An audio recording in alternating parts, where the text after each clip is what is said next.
স্বাগত ৭১-এর খেলা যুগে, সাথে আছি আমি কোহিনুর কণা।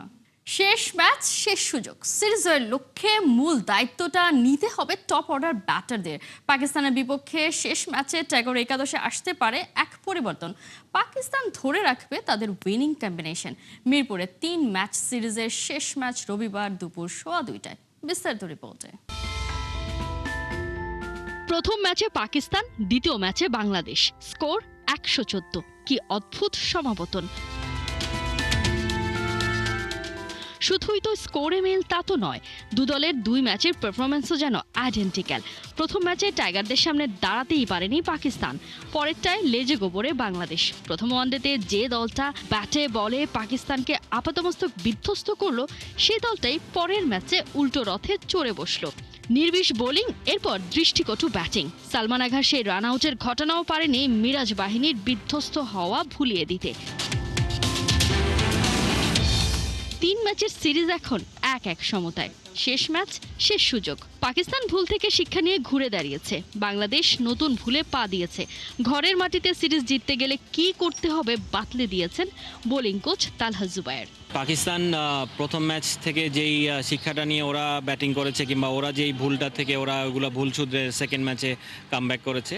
সো আমরাও সেকেন্ড ম্যাচে আমাদের ভুল ছিল, ওই ভুলগুলো যদি আমরা ওভারকাম করতে পারি, সো মিস্টেকের সংখ্যা যার বেশি কম থাকবে তার দিকে গেমটা থাকবে। আপনার যদি টপ 4-এর থেকে কেউ বড় একটা ইনিংস খেলে, একটা ছোট একটা 50, একটা বড় একটা 100, এরকম হলেই আপনি আসলে ম্যাচ জেতাটা ইজি হয়ে যায়। টপ 4 থেকে বড় স্কোর করতে হবে, তবে পারছে কই। সবচেয়ে বেশি ব্যর্থ সাইফ হাসান।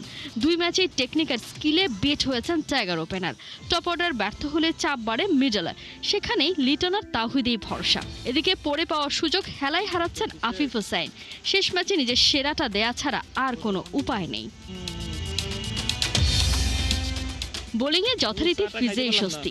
এক ম্যাচ খেলে নাহিদকে চিনে ফেলেছে পাকিস্তান, তবে শেষ ম্যাচে স্পটলাইটের আলোয় লেগ স্পিনার রিশাদ হোসাইন। দ্বিতীয় ম্যাচে টাইগার লিগে ভরকে দিয়েছিল পাকিস্তান ব্যাটিং অর্ডারকে, তবে রিশাদের থেকে ব্যাটিংটাও যে চাই বাংলাদেশের। ক্যারিয়ারের 2 নম্বর ওয়ানডে খেলতে এসে তাক লাগিয়ে দিয়েছেন পাক ওপেনার মাস সাদাকাত। টাইগার বোলারদের ধসিয়ে দিয়েছেন এই ব্যাটার। বোলিংটাও বেশ পারেন এই পাক ক্রিকেটার। শেষ ম্যাচে সাদাকাতের উপরই ভরসা রাখবে সফরকারীরা। উইনিং কম্বিনেশন রেখে বাংলাদেশকে হারাতে চাইবে মেন ইন গ্রিনরা। সিরিজ জয়ের মিশনে টাইগার একাদশে আসতে পারে একটি পরিবর্তন। প্রথম 2 ম্যাচে ব্যর্থ ওপেনার সাইফ হাসান, তৃতীয় ম্যাচে এই স্পটে দেখা যেতে পারে সৌম্য সরকারকে। এদিকে শরীফুলকেও বাজিয়ে দেখতে পারে টিম ম্যানেজমেন্ট। প্রথম ম্যাচে বড় জয়ের পর টাইগার সমর্থকরা স্বপ্ন বুনছিল আরও একটা বাংলা ওয়াশের। আপাতত চাওয়াটা সিরিজ জয়। কোহিনুর কণা, ৭১। মিরপুরে কোথাও কেউ নেই, আছেন কেবল নাজমুল হোসেন শান্ত। লক্ষ্য একটাই, ফর্মে ফিরে পাকিস্তানের বিপক্ষে শেষ ম্যাচটা জিতে সিরিজ জিতে নেওয়া। Senior assistant coach, batting coach সবাইকে নিয়ে ব্যাটিং প্র্যাকটিস সেরেছেন ওয়ানডের সাবেক কাপ্তান। শেষ ম্যাচের আগে হেড পজিশন আর ফুটওয়ার্ক নিয়েও কাজ করেছেন শান্ত। নাহিন মির্জাসমের রিপোর্ট। পাকিস্তানের বিপক্ষে শেষ ওয়ানডে বাঁচা মরার সিরিজটা জিততে হলে বাংলাদেশকে জিততেই হবে, পাকিস্তানকেও সিরিজটা জিততে হলে ম্যাচটা জিততেই হবে। ঠিক এমন কন্ডিশনে দুই দলেরই যখন বিশ্রাম ছিল, মিরপুরের হোম অফ ক্রিকেটে একমাত্র ক্রিকেটার হিসেবে এসেছেন নাজমুল হোসেন শান্ত। আগের ম্যাচটাতে 0 রানে আউট হয়েছেন, সবশেষ 50টা পেয়েছেন 11 ইনিংস আগে, সেই চ্যাম্পিয়ন্স ট্রফির সময়টাতে। মাঝখানে 5টা ইনিংসে সিঙ্গেল ডিজিটে আউট হয়েছেন। শান্ত জানেন নিজেকে ফিরে পেতে হলে এক্সট্রা কিছুটা হলেও এফোর্ট দিতে হবে বা পরিশ্রম করতে হবে। সেই কাজটাই তিনি করেছেন মিরপুরের হোম অফ ক্রিকেটে। Senior assistant coach Mohammad Salauddin ছিলেন, ব্যাটিং কোচ আশরাফুল ছিলেন। তারপরও তিনি সোহেল ইসলামের সঙ্গে কাজ করেছেন, যিনি ন্যাশনাল টিমের সঙ্গে নেই। একটাই কারণ, নিজের দুর্বলতাগুলো তিনি কাটাতে চান এবং কমফোর্ট জোনটা সেই সোহেল ইসলাম, যার সঙ্গে সবসময় তিনি খারাপ সময় কাজ করে থাকেন। হেড পজিশন বা ফুটওয়ার্ক সেটা নিয়ে সমস্যা হচ্ছে। বডি বা হেড দুটো আসলে পিছনের দিকে চলে যাচ্ছে, এরকম একটা সমস্যা হওয়ার কারণে সেটা কাটানোর জন্য আসলে তিনি কাজ করছিলেন। ঠিক শেষ ওয়ানডেতে বাংলাদেশের ব্যাটিং ডিপার্টমেন্ট নিয়ে কিন্তু দুশ্চিন্তার কারণ। শুধুমাত্র শান্ত নয়, পুরো টপ অর্ডার এবং মিডল অর্ডার যদি ভালো না করতে পারে, বাংলাদেশ কিন্তু সিরিজের শেষ ওয়ানডেটাতে ভালো করতে পারবে না। কারণ আগের ম্যাচটাতেই 32 ওভারের ম্যাচে বাংলাদেশ 8 ওভার আগেই অল আউট হয়ে গিয়েছে। তারপরে spin coach Mushtaq Ahmed confident যে বাংলাদেশ সিরিজটা ঠিকঠাকভাবেই জিততে পারবে পাকিস্তানের বিপক্ষে। Bangladesh got a very good batting side, to be honest, and they're very experienced. So I hope, like inshallah, if they can apply themselves and read the condition and assess the condition and execute their plans according, and remember the process longer period of time, I think they can challenge any team. I believe that inshallah they can win the series. We can win the series. 250+ run chase করতে হবে এমন সবশেষ 10টা ম্যাচের বাংলাদেশ 7টাতেই ব্যর্থ হয়েছে, অর্থাৎ চেজিংয়ে বাংলাদেশের সমস্যা আছে। আগের ম্যাচটাতেই একমাত্র লিটন কুমার দাস ছাড়া কেউই সেভাবে দাঁড়াতে পারেনি। মিডল অর্ডার, টপ অর্ডার সবাই ফেল করেছে। এখন শেষ ওয়ানডেতে বাংলাদেশ সিরিজটা জেতার জন্য কি আসলে উইকেটের ফায়দাটা নিতে চাইবে? ম্যাচের আগের দিন বাংলাদেশের senior assistant coach Mohammad Salauddin মনোযোগ দিয়ে উইকেটটা দেখেছেন, বোঝার চেষ্টা করেছেন আসলে কি ধরনের উইকেটে খেলা হবে। বাংলাদেশের spin bowling coach Mushtaq Ahmed অবশ্য বলেছেন শুধুমাত্র ম্যাচটা জেতার জন্য উইকেটের ফায়দাটা নিতে চাইবে না বা হোম কন্ডিশনের ফায়দাটা নিতে চাইবে না স্বাগতিকরা। বাংলাদেশ 2027 বিশ্বকাপকে সামনে রেখে এই ম্যাচগুলো খেলছে বা প্রিপারেশন নিচ্ছে, তাই স্পোর্টিং উইকেটেই শেষ ওয়ানডেটা হওয়ার সম্ভাবনা বেশি মিরপুরের হোম অফ ক্রিকেটে। We preparing those kind of pitches, so you're gonna get those kind of pitches in South Africa. So I think this is very important. Maybe it's gonna challenge us, but at the end of the day, if you have a long-term planning, so sometime you got to go through that kind of condition. So you have to get used to it, to playing those kind of pitches. So when you go to the World Cup, so your preparation should be there. Wicket যেমনই হোক বাংলাদেশের ম্যাচটা বা সিরিজটা জেতাটা অনেক বেশি important. ওই যে 2027 বিশ্বকাপকে সামনে রেখে বাংলাদেশকে র্যাঙ্কিংয়ে এগিয়ে যেতে হবে। এই সিরিজটায় বাংলাদেশ যদি পাকিস্তানকে হারাতে পারে এক ধাপ এগিয়ে যাবে টাইগাররা।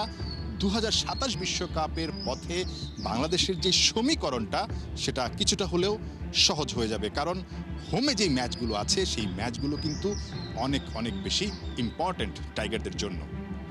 নাহিয়ান বিন জাসিম, 71, ঢাকা। বিএফএল ফোর্টিসকে হারিয়ে শিরোপার কাছে এক ধাপ এগিয়ে গেল বসুন্ধরা কিংস। টেবিলের টপে যাবার লড়াইয়ে 5-3 গোলে জয় পেয়েছে লিগের 5 বারের চ্যাম্পিয়নরা। জাতীয় দলের ব্যস্ততা শুরুর আগে লিগের শেষ ম্যাচে ছিল টান টান উত্তেজনা। মাঠে বসে খেলা উপভোগ করেছেন জাতীয় দলের হেড কোচ হাভিয়ের কাবেরা। এদিকে 1.5 বছর পর প্রত্যাবর্তনের অপেক্ষায় বিশ্বনাথ ঘোষ। হাসান সজীবের রিপোর্ট। সমর্থকদের হট্টগোল, কোচ হাভিয়ের কাবরেরার মাঠে বসে খেলা উপভোগ আর ফুটবলারদের এমন সব সেলিব্রেশনই বলে দেয় ম্যাচটা ছিল কতটা গুরুত্বপূর্ণ। বাংলাদেশ ফুটবল লিগের 11তম রাউন্ডে মুখোমুখি বসুন্ধরা কিংস ফর্টিস এফসি। সমান পয়েন্টে থাকা দুই দলের দ্বৈরথ টেবিলের শীর্ষস্থান দখল। ম্যাচের শুরু থেকে উত্তাপ কিংস এরেনায়। 19 মিনিটে প্রথম আঘাত হানে ফর্টিস, তবে জবাব দিতে দেরি করেনি কিংস। ফর্টিসের ভুলে পাওয়া পেনাল্টি থেকে সমতায় ফেরে 5 বারের চ্যাম্পিয়নরা। বিরতির পর ম্যাচের নিয়ন্ত্রণ নেয় বসুন্ধরা। দরিয়েলতন গোমেজের গোলে এগিয়ে যায় কিংস। 75 মিনিটে অনন্ত তামাংয়ের গোলে আবারও সমতা 2-2। উত্তেজনা তখন তুঙ্গে, কিন্তু শেষ হাসিটা কিংসেরই। 3 মিনিট পর আবার আঘাত দরিয়েলতনের। হ্যাটট্রিক পূর্ণ করে 3-2 গোলের নাটকীয় জয় এনে দেন ব্রাজিলিয়ান ফরওয়ার্ড। এই জয়ে 11 ম্যাচে 24 পয়েন্ট নিয়ে টেবিলের শীর্ষে বসুন্ধরা কিংস। সেই সঙ্গে শিরোপার আরও কাছে রাকিবতপুরা। সমান ম্যাচে 21 পয়েন্ট নিয়ে দ্বিতীয় স্থানে ফর্টিস। ইনজুরি কাটিয়ে 1.5 বছর পর মাঠে ফেরা ডিফেন্ডার বিশ্বনাথ ঘোষের জন্য ম্যাচটা ছিল স্বস্তির প্রত্যাবর্তন। আর এখন তো ন্যাশনাল টিম অনেক চ্যালেঞ্জ, এখানে নিজেকে প্রুভ করতে হলে অনেক বেশি পরিশ্রম করতে হবে, আরও অনেক কিছু করতে হবে। তো আমি সর্বোচ্চটাই দিয়ে সব কিছু করতে চাই। এবং আমি পরিশ্রম করতে প্রস্তুত, আমি মুখিয়ে আছি যে কখন আমি যাব। ইভেন সবার মাঠে ফাইট করব, নিজেকে আবার ভেঙে আবার গড়ব, আমি সেটা নিয়ে একদমই রেডি। সোমবার জাতীয় দলের ক্যাম্পে যোগ দিবেন ফুটবলাররা। হাসান সজীব, 71। শুরু হলো সাফ অনূর্ধ্ব-20 চ্যাম্পিয়নশিপ 2026 টুর্নামেন্টের প্রশিক্ষণ ক্যাম্পের মধ্যে যোগ দিয়েছেন 28 ফুটবলার। প্রাথমিক স্কোয়াডে ডাক পাওয়া বাকি ফুটবলাররা ধাপে ধাপে যোগ দেবেন ক্যাম্পে। এই টুর্নামেন্টকে সামনে রেখে আয়ারল্যান্ড থেকে কোচ নিয়োগ দিয়েছে বাফুফে। কোচ মার্ক কক্সের নেতৃত্বে এই ক্যাম্প শেষ করে 21 মার্চ মালদ্বীপের উদ্দেশ্যে রওনা দেবে বাংলাদেশ দল। টুর্নামেন্ট শুরু হবে 23 March. Bangladeshi football for a number of years, how the leagues have been structured, And of course, I knew about Hamza Chowdhury, of course, from Leicester.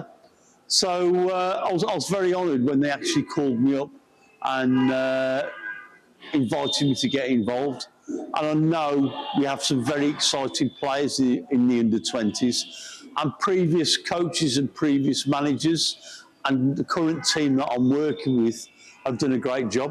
Squad ready করেও ফিনালিসিমা থেকে সরে আসতে পারে আর্জেন্টিনা। বিশ্বকাপের আগে যে টুর্নামেন্ট প্রস্তুতির সবচেয়ে বড় মঞ্চ হতে পারত, সেটাই এখন বাড়তি চিন্তার কারণ। শিরোপা হাতছাড়া হওয়ার ভয়ে কি স্কালোনি স্পেনে খেলতে চাইছেন না, নাকি আছেন ভিন্ন কোনো কারণ? আবু নাইমের রিপোর্ট। বিশ্বকাপে যাওয়ার আগে নিজেদের সামর্থ্য পরীক্ষার বড় সুযোগটাও হাতছাড়া করে দিতে চাইছে আর্জেন্টিনা। স্কোয়াড রেডি করেও স্পেনে যেতে অস্বীকৃতি লিওনেল স্কালোনির। তবে কি বার্নাবুতে শিরোপা হারানোর ভয়টাই পেয়ে বসেছে আলবেসেলিস্তাদের? ফিনালিসিমায় কোনো দলই অ্যাওয়ে ম্যাচ খেলার স্বাদ নিতে চাইবে না, আর্জেন্টিনাও চাইছে না। তবে পরিস্থিতি দিনকে দিন খারাপই হচ্ছে। মেসিদের ফেডারেশন চাইছে না বার্নাবুতে ম্যাচ খেলতে, নিরপেক্ষ ভেন্যুই তারা প্রেফার করছে। কিন্তু স্পেন যদি তা না মানে টুর্নামেন্ট স্থগিত হয়ে যেতে পারে। ভয়ঙ্কর ব্যাপার হচ্ছে, খেলা যদি মাঠে না গড়ায় তাহলেও নাকি খুব একটা অসুবিধা নেই এএফএর। কিন্তু প্রশ্ন হলো, স্পেনে গিয়ে ম্যাচ খেললে যে লস আর্জেন্টিনার হবে, তার থেকে কি কম হবে টুর্নামেন্ট স্থগিত হলে?